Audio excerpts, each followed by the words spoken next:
नमस्कार। आज आपण बनवणार आहोत सुक्या बोंबलाची झणझणीत चटणी। त्यासाठी इथे मी सुके बोंबील स्वच्छ साफ करून बारीक तुकडे करून घेतलेले आहेत। आता हे बोंबील मी तव्यावर तेल टाकून एक 10 ते 15 मिनिटं मस्तपैकी तळून घेणार आहे। आता हे तळून झाले की मिक्सरच्या भांड्यामध्ये मी आपली लाल मिरची आणि भरपूर असा लसूण बारीक करून घेणार आहे। लसूण आणि मिरची बारीक झाली की त्यानंतर आपले तळलेले बोंबील आहेत ते सुद्धा मिक्सरला मी 1 ते 2 मिनिटं असा क्रश करून घेणार आहे आणि त्यानंतर आपली चटणी तयार झालेली आहे। आता ह्या चटणीला आपल्याला फोडणी द्यायची आहे। त्यासाठी मी तव्यावर तेलावर कांदा चांगला परतून घेणार आहे।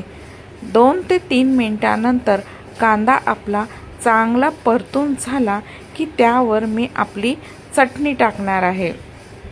आता आपली ही चटणी आहे ना एक 5 ते 7 मिनिटं चांगली परतून घ्यायची आहे।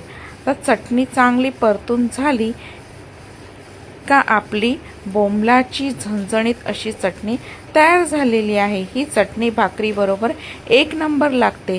रेसिपीचा संपूर्ण व्हिडिओ वर्लीची मोनाली या यूट्यूब चॅनलवर अपलोड झालेला आहे।